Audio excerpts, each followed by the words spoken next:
Good morning বন্ধুরা, চলে এসেছি রূপা ভাসতে নতুন একটা ব্লগ নিয়ে। আজকে বাইরের অবস্থাটা দেখতেই পাচ্ছ কেমন হয়েছে। রোদ নেই, একদম মেঘলা মেঘলা করছে, অন্ধকার অন্ধকার টাইপের। রোদ নেই, একদম মেঘলা মেঘলা করছে। জলখাবার রেডি হয়ে গেছে, এবার আমরা সকালে জলখাবারটা করে নেবো। হচ্ছে দুধ চা, একটু কফি দিয়েছি তার মধ্যে, আর এখানে আছে পিনাট বাটার। এখানে আমি ভাত বসিয়ে দিয়েছি, আর এদিকে আজকে ডিমের ঝোল করবো, তাই ডিম সিদ্ধ বসিয়ে দিয়েছি। কাটাকুটি করে নিচ্ছি। আজকে করবো পেঁপে আলু তরকারি আর ডিমের ঝোল। ডিম সিদ্ধ হয়ে গেছে, আমি ছাড়িয়ে নিয়েছি খোসা। এখন আমি ডিমগুলো ভেজে নেব। তার জন্য আমি এখানে কড়াইয়ের মধ্যেই, ডিমে আলাদা করে লবণ হলুদ মাখাবো না, আমি কড়াইয়ের মধ্যে লবণ হলুদ দিয়ে দিয়েছি। এবার ডিমগুলো ভেজে নেব। এর মধ্যে ডিমগুলোকে ভেজে নিচ্ছি আমি।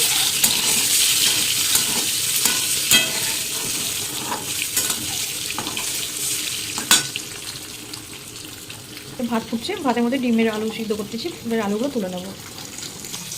ডিম ভাজা হয়ে গেছে। এখানে পেঁয়াজ টমেটোগুলো দিয়ে ভেজে নিচ্ছি। ভাত হচ্ছে, আর এখানে আমি এখানে মশলা কষে নিচ্ছি। এখানে আদা বাটা, জিরা গুঁড়ো, ধনে গুঁড়ো, একটু মিট মশলা সমস্ত কিছু দিয়ে দিয়েছি। এবার মশলাটা কষে নিচ্ছি, আর এর মধ্যে এখন আলুটা দিয়ে কষে নেবো। মশলা কষানো হয়ে গেছে, এবার জল দিয়ে দেবো।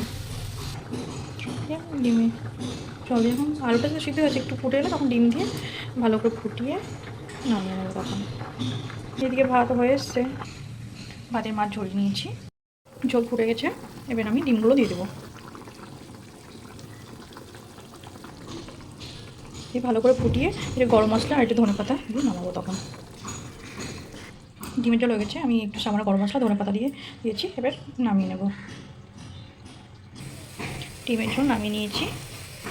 আমি পেঁপে আলু তরকারি করে নেবো। সেটা আমি কড়াই বসিয়ে দিচ্ছি, পেঁয়াজ আর টমেটো একটু হালকা করে ভেজে নেবো। তখন হচ্ছে পেঁপে আলুগুলো দেবো। একটু হালকা ভাজা এসছে, এখন পেঁপে আলুগুলো দেবো।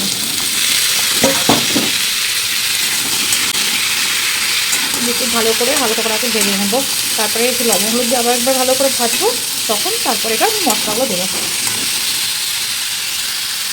আমি এখানে লবণ হলুদ দিয়ে নিয়েছি, একটু হালকা করে ভেজে নেব। তারপরে তখন হচ্ছে আদা বাটা, জিরা গুঁড়ো, একটু মিট মশলাও দেবো, ওতে একটু ধনে গুঁড়ো, মশলাগুলো দেবো। দিয়ে ভালো করে কষে নিয়ে তখন জল দিয়ে সিদ্ধ করতে দেবো। আমি মশলা দিয়ে দিয়েছি, এবার ভালো করে কষে নেবো। একটু মশলা কষতে জলও দিয়েছি, নাহলে তো মশলা পুরো যাবে কষতে গেলে। মশলা কষানো হয়ে এসছে, এবার আমি জল দিয়ে দেবো। এতে কিন্তু একটু সামান্য করে চিনি দিয়েছি, তারপরে ভালো তো একটু ভালো লাগবে না খেতে। মশলা কষে আমি জল দিয়ে দিয়েছি। এবার হচ্ছে ঢাকা দিব, ততক্ষণ সিদ্ধ হোক। দিয়ে দিলাম, সিদ্ধ হোক। এখন আমার বাকি কাজগুলো করবো, যে বাসনগুলো এখন সব ধুয়ে নেব। বাসন ধোয়া হয়ে গেল, এখনও হচ্ছে, আর একটু হবে, তারপর নামাবো। পেঁপে আলু তরকারি এখনও হচ্ছে। পেঁপে আলু তরকারি হয়ে গেছে, আমি একটু সামান্য গরম মশলা আর ধনে পাতাটা দিয়ে নিয়েছি। এবার নামিয়ে নেব পেঁপে আলুর তরকারি। আমার রান্না কমপ্লিট। এবার সব ধুয়ে মুছে পরিষ্কার করে নেবো। আর সকাল তো স্নান করেই নিয়েছি আগেই, সব কমপ্লিট। বন্ধুরা, বৃষ্টি পড়ছে, আজকে মেঘলা মেঘলা ওয়েদার, বৃষ্টি পড়ছে এখন। লাঞ্চ করে নেবো। ভাত, ডিমের ঝোল আর আলু পেঁপের তরকারি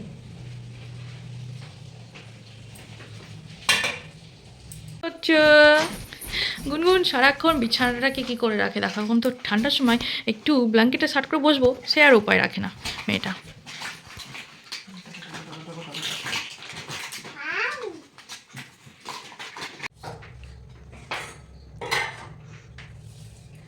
আমরা এখন ডিনারটা করে নেবো। রুটি আর যে পেঁপে আলুর তরকারি আর ডিম আলু হচ্ছে দুপুরবেলা সবার তরকারিগুলো করে নেবো এখন। তাহলে আজকের মতো ব্লগটা আমি এখানে শেষ করছি। যদি ভালো লাগে থেকে লাইক কমেন্ট করবেন, আর আমার চ্যানেলটি অবশ্যই সাবস্ক্রাইব করবেন। দেখা হবে পরের ভিডিওতে। গুড নাইট বন্ধুরা, টাটা।